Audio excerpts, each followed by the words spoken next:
రోజు గౌతమ్ బుద్ధుడు చెప్పినటువంటి పంచశీల మార్గం గురించి తెలుసుకుందాం. పంచశీల అనగానే ఆ పేరులోనే 5 గుణాలు అనే అర్థం ఉంది.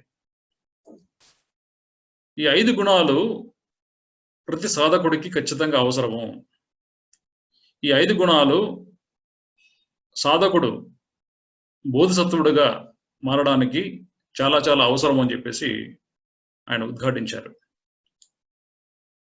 గౌతమ బుద్ధుడు పుట్టినటువంటి లుంబిని వనంలో పెద్ద శిలాఫలకం మీద ఈ పంచశీల మార్గాల గురించి ప్రత్యేకించి అక్కడ స్థాపించడం జరిగింది. ఈ 5 గుణగణాలు మన స్వాభావిక స్థితి అయి ఉండాలి అని అంటారు గౌతమ బుద్ధుడు. ఈ 5 గుణాలు ఏంటంటే, మొట్టమొదటిది ఏ జంతువుని కూడా మనం హింస పెట్టకూడదు. శ్వాస తీసుకుండే ఏ జంతువుని కూడా మనం చంపి తినకూడదు అని చెప్పాడు బుద్ధుడు. అంటే శ్వాస తీసుకోవడం అంటే ఇప్పుడు జలచరాలు, భూమి మీదే తిరిగే అన్ని రకాల పక్షులు, చెట్ల మీద ఉండే అన్ని రకాల జంతువులు, సరీసృపాలు, అన్ని రకాల జంతువులు, ఈవెన్ వాటర్లో ఉండే జలచరాలు గాలి తీసుకోవడం లేదు కదా అని కొంతమంది అనుకోవచ్చు. అక్కడ ఆక్సిజన్ తీసుకుంటాయి. ఆ చేపలను, డాల్ఫిన్లను, వేల్స్ని కూడా చెప్పడానికి లేదు. సో ఆక్సిజన్ తీసుకుంటే ప్రతి ఒక్క జీవిని కూడా, ఏ జీవిని కూడా చంపి తినడం అన్నది అపరాధము అని క్లియర్గా చెప్పాడు ఆయన.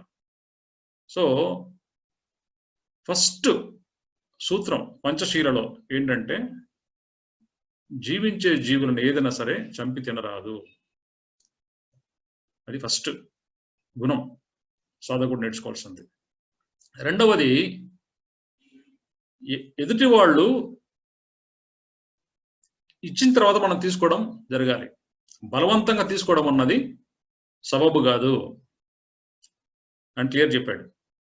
బలవంతంగా తీసుకోవడం అంటే ఏంటి? అడగకుండా ఆయన దొంగలించడము, ఫోర్స్ఫుల్గా తీసుకోవడము, ఆయన అయిష్టత మీద మనం తీసుకోవడము, ఇలాంటివన్నీ బలవంతపు చర్యలే.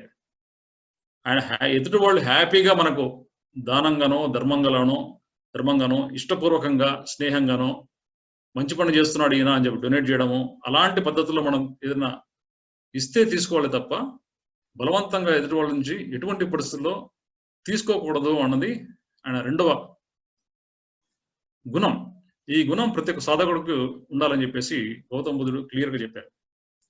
అలాగే మన బాహ్యేంద్రియాలు అంటే ఈ చక్షువులు, ముక్కు, చెవులు, నాలుక, ఇవన్నీ కూడా ఏదైతే ఇంద్రియాలు ఉన్నాయో ఈ ఇంద్రియాలని కరెక్ట్ పనులకి,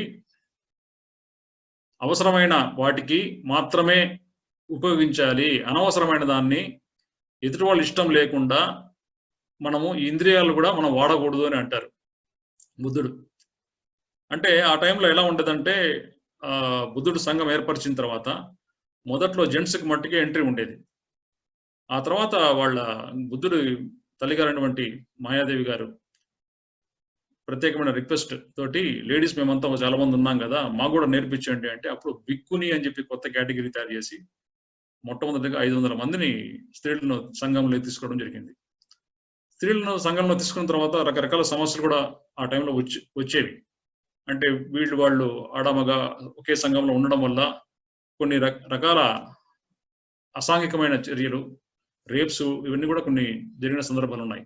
సో ఇవన్నీ కంట్రోల్ చేయడానికి ఈ యొక్క సెక్షువల్ మిస్కండక్ట్ కూడా చేయరాదని చెప్పేసి ఆయన క్లియర్గా మూడో సూత్రంగా పంచశీల మార్గంలో చెప్పడం జరిగింది. అలాగే మనం ఏం మాట్లాడినా కానీ స్వచ్ఛంగా మాట్లాడాలి, స్పష్టంగా మాట్లాడాలి, సత్యంగా మాట్లాడాలి అని చెప్పేసి చెప్పాడు. అంటే మనం సత్యంగా మాట్లాడామనుకోండి, లోపలికి మళ్ళీ దాచిపెట్టుకోవడం, అబద్ధం చెప్పాననే ఫీలింగ్ రావడం, అపరాధ భావన, ఇవన్నీ వచ్చే అవకాశాలు లేవు. సో సత్యం అనేది మన ఆయుధంగా ఎప్పుడైతే మనం తయారు చేసుకుంటామో, ఈ అపరాధ భావన లేకపోతే గిల్ట్ అనేది ఏదైతే అంటామో అది మన మానసిక శరీరంలోకి ప్రవేశించే అవకాశం తక్కువగా ఉంటుంది. సో అలాగే ఐదవది ఏంటంటే, మద్యపానీయాలు, తర్వాత ఈ డ్రగ్స్ లాంటివి, ఇలాంటి ఉత్ప్రేరకాలు మనము వాడకూడదని చెప్పేసి క్లియర్ చెప్పాడు ఆయన. సో ఈ ఉత్ప్రేరకాలు, మద్యపానీయము ఇలాంటివన్నవి మనిషి యొక్క మస్తిష్కం, కాన్షియస్నెస్ మీద, చైతన్యం మీద దుష్ప్రభావం చూపిస్తాయని చెప్పేసి ఈ 5 గురించి చెప్పారు. ఒకటి, సాత్విక ఆహారం తీసుకోమని చెప్పారు. రెండవది, దొంగతనాలు చేయొద్దని చెప్పారు. మూడవది, మన ఇంద్రియాలను కంట్రోల్లో పెట్టుకోమని చెప్పారు. నాలుగవది, సత్యమే మార్గంగా ఎంచుకోమని చెప్పాడు. ఐదవది, ఈ మత్తు పదార్థాలు, మద్యపానీయాలు తీసుకోవద్దని చెప్పాడు. ఎందుకంటే మన చైతన్య స్థితిని పూర్తిగా నియంత్రణలో ఉంచుకోవాలంటే ఈ 5 పద్ధతుల్ని, 5 సూత్రాలని ఖచ్చితంగా పాటించమని బుద్ధుడు చెప్పారు. మొదటి సూత్రము, సాత్విక ఆహారం తీసుకోవడం వల్ల వచ్చే లాభం ఏంటంటే మనకు ఫస్ట్ దయాగుణం ఏర్పడుతుంది. ప్రేమ, దయాగుణం అన్నది మిగతా జీవరాశుల మీద ఏర్పడుతుంది. అవి కూడా మనలాంటి జీవులే, వాటికి ఇన్ఫీరియర్, మనకంటే తక్కువ స్థాయిలో ఉన్న జీవులు కావు. మానవుడు అన్నంత మాత్రాన చాలా హెచ్చు స్థాయిలో ఉన్నవాడు అని మాత్రం కాదు. దేని తెలివితేటలు, దేని అవసరాలు, ప్రకృతికి అన్ని జలచరాలు, జీవచరాలు అన్ని అవసరమే అని చెప్పేసి ఆ సత్యానికి మనం ఎదగాలని చెప్పేసి చెప్పారు. ఫస్ట్ క్వాలిటీ వల్ల, సాత్విక ఆహారం వల్ల వచ్చేది దయాగుణం. రెండవది, దొంగతనాలు చేయకుండా ఉండడం వల్ల మనకు వచ్చే గుణం ఏంటంటే ధర్మగుణం. అంటే మనం కూడా, మనం వేరే వాళ్ళ నుంచి మనం తీసుకుంటున్నప్పుడు మనం కూడా ఇతర వాళ్ళకి, అంటే మనకంటే తక్కువ స్థాయిలో ఉన్న వాళ్ళకి, ప్యారలల్ స్థాయిలో ఉన్న వాళ్ళకి, లేదా అవసరం ఎవరికైతే ఉందో ఆ టైంలో మనం ఇవ్వగలిగే స్థాయిలో మనం ఉన్నప్పుడు వాళ్ళకు మన దగ్గర ఉన్న సంపద ఇవ్వచ్చు. ఆ సంపద అంటే డబ్బులే సంపద కాదు. మంచి మాట కూడా మంచి సంపదే. మంచి మాట కూడా డొనేషన్, ఒక సలహా కూడా మంచి డొనేషనే. ఒక అడ్వైస్ ఇవ్వడం కూడా మంచి, అతనికి ఎంతో పనికొస్తుంది. ఒక మోరల్ గా నేనున్నాను, నువ్వు ముందుకెళ్ళు, నైతికంగా అతను వెంట నిలబడడం కూడా ఒక మంచి బలమే. సో ఇలాంటి గుణాలన్నీ కూడా ఏర్పడతాయి అని చెప్పేసి అన్నారు ఆయన. అలాగే మన ఇంద్రియాలను ఎప్పుడు మనం కంట్రోల్లో పెట్టుకున్నప్పుడు మనం ఎప్పుడు సంతృప్తిగా ఉంటాం. అత్యాశలకు వెళ్ళాం, దురాశలకు వెళ్ళాం. వేరే వాళ్ళని బాధించడం అనే పాయింట్లో మనం లేనప్పుడు మనకు ఖచ్చితంగా ఈ యొక్క అత్యాశలు, దురాశలు పూర్తిగా దూరమై సంతృప్తిగా జీవించడం జరుగుతుంది. అలాగే ఎప్పుడైతే మనం సత్యమే మార్గంగా, సత్యమే మాట్లాడుతూ, సత్యమే ఫీల్ అవుతూ ముందుకెళ్తూ ఉన్నాం అనుకోండి, మనలో మనకు తెలియకుండానే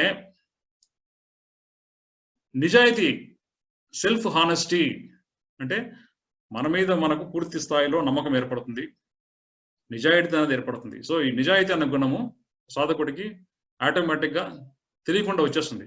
అలాగే మత్తు పానీయాలు, మత్తు పదార్థాలు తీసుకోకుండా ఉండడం వల్ల మైండ్ఫుల్నెస్ ఏర్పడుతుంది. అంటే మన చేసే పని మీద మన దృష్టి, మన మనస్సు, త్రికరణ శుద్ధి అనేది ఖచ్చితంగా ఏర్పడుతుందని చెప్పేసి ఆయన చెప్పారు. సో ఇవన్నీ కలిపి పంచశీల మార్గంగా బుద్ధుడు చెప్పారు. మనం ఇవి పాటించాల్సిన అవసరం ఎంతైనా ఉంది. Thank you very much.